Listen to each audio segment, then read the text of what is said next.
responded to some adversity here. Obviously, I think as we go back and watch the film, it's not going to be the best football game we played offensively, defensively, on special teams. But to be a champion, sometimes you got to overcome some really tough situations. And to be down like we were, to see the guys' belief and execution in the end and come out with a W is a pretty special experience, and I think continues to help bond our team and create a better family atmosphere. At least that's our hope as we advance on. 7.5 minutes down, 2 touchdowns. It just didn't seem like there was a lot of life out of the offense, especially. Was there something that changed at that point? Well, we started throwing the ball a little bit more.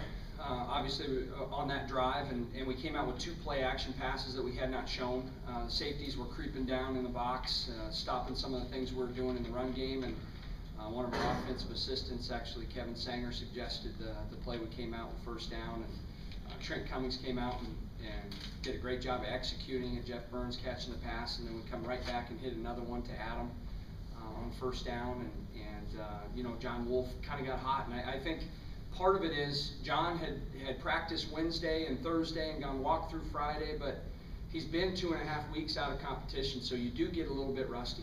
And he was just a little bit off on some of the passes. You know, he's still a little banged up, so we saved him a little bit on some of the quarterback run stuff. So I think there's some frustration building up on his part as we started things, and maybe got a little bit of that frustration out, stopped thinking about so many things, and just was able to relax and go out and execute in that situation. He certainly did a great job on those last 2 drives and in overtime. Adam, why don't you assess John's performance in his first game back in a couple weeks?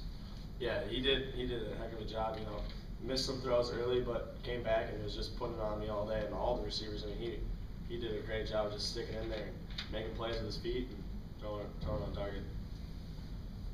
Adam, can you talk a little bit about the mood in the huddle there before that first touchdown drive of the fourth quarter, excuse me? Honestly, I think the mood was pretty much the same all day, and it's the same every game. We know what we got to do. We don't really say much other than just focus up. There's not a lot of chatter, just ready to do our job. And I think that's kind of a cool thing that we have going on the offense is we don't really have to say anything. We know what we have to do, and we just have to do our job. Can you explain why the offense just didn't seem to? I mean, you guys moved it to about the 30. It seemed like, and things just shut down. Yeah, no, we just didn't finish like I said. We didn't do our job in the end there. But proud of the way that everybody came back, and like one thing we always talk about is when the defense is down, we need to pick them up as offense. I think we did a great job today of the offense, you know, stepping up and making some plays so then the defense can help us later in the game. Yeah, I was talking with Isaac Colstead after the game, and he said defensively, maybe we could have done a lot better. Kind of read your defensive effort overall throughout the game here. I would rate our defensive efforts. Definitely not our best, but like a couple weeks ago, if you would ask me that question, I'd have been all down. But our coach is doing a good job of coaching us up, and you can never be happy with a win. Be bad with a win. So we're just happy to move forward and get moving next week. I definitely gained a lot of respect for Southwest, because it's definitely not a team that we looked over. They got our best shot. Coach was talking them up all week. We seen what they did to Wayne, so they executed. Sometimes we didn't execute, but it was just a good battle. I'm glad we came out on top. What are you thinking? They call timeout to bring the offense back up. Second overtime, 4th and 1. I mean, how excited do you get when you see that happen? I get real excited. It's just a challenge. That's a chance for us to stop them and leave them with no points on the board. They don't get a field goal, because if our offense would have got the field goal, we'd have been into another overtime. So I'm just glad that they took that chance, and that's just a chance for us to rise up and show what we got. This is the #1 defense in the nation. Sam, your day probably couldn't have started much worse than that first, missing that first field goal. But how do you get yourself back together so you can kick the extra points and the field goal that you guys needed at the end? You just got to look at it as you get a chance to redeem yourself. You can't think about it too long. I probably thought about it a bit too long. I was kind of down on myself there for most of the first quarter. But as the game went on, I forgot about it. I wasn't thinking about it at all there towards the end of the game, which was nice. Coach, were you thinking about it? Because you had an opportunity to go for 2 at the end of the regulation. Can you tell me what your thought process is? And when you got the #1 defense in in the country, you're gonna rely on those guys, and we've got a tremendous kicker. And so, you know, I'm gonna put the points on the board and put it in our defense's hand in overtime. We felt like we were on a bit of a roll. We had momentum at that point. And you know, I've never been a big proponent of gambling when you feel that way, if you've got momentum. I think our guys had confidence and we were ready to go. How about what you observed with Sam? He says he's down for the most of the first quarter. Are you concerned that he's not going to be around mentally for you at the end? No, I wasn't. You know, and I couldn't have put him in a worse situation at the end of the game. We're trying to cut the ball back to the middle of the field there. I didn't exactly plan on putting the ball on the 2-yard line on the left hash. That's tough for a kicker. So, you know, he responded the right way and put the ball through the uprights, and we get a big win out of it. Yeah, can you just talk about what this, I mean, obviously it would have been a huge setback to your season, but can you guys just gain maybe a lot more out of this game than if you'd have come out and beat them, 34-10, something like that?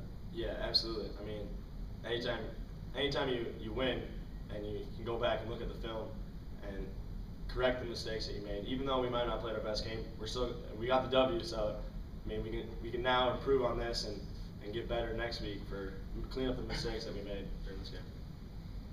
Coach, next week, do you anticipate seeing some more action or about the same as today, or what do you think? Yeah, we'll have to kind of see how practice goes. I anticipate Mitch Brozovich battling back and being a little bit healthier, and he progressed through the week and just wasn't quite ready to go. But I'd love to have all three of our quarterbacks ready to go going into the weekend. They all provide a little something different to our offense, and obviously John Wolf is our starter. And I'm looking forward to having a full week with him healthy, kind of developing his abilities in the run game and pass game. And I'd love to have those other two kids available to kind of fill different roles for our offense. Sam, what went wrong on the first kick? Bad hold. No, Thielen's never had a bad hold, I swear. And I'm not sure if it was me popping my head or eventually what happened was my foot wrapped around the ball, so my toe pops forward, and then that's when it hooked and was really low. Timing off. So it might have been because my head popped quick, or I just did it without having my head pop. But how much did that play in your next few kicks? Because you didn't hit another one poorly, Although the first field goal, it looks like you kind of. Well, it got tipped, I believe. Oh, is that what tipped? Okay. Yeah. Just didn't look like it came out very fast. He connected well. It just got tipped. Yeah, it got tipped. Yeah, but that practice net by the sideline, that it helps if I. You did this one other time in your freshman year, didn't you? Yeah, actually. Yeah, against Wayne State, I think I missed like a 20-yarder right on the left hash, going that same direction. And then in overtime, I had like a 19-yarder or something. Okay. So I did actually think about that during the game. How I had once before missed and then come back and made the same type of kick. Got some positive self-talk. Yeah. All right. Thank you, fellas. Thank you.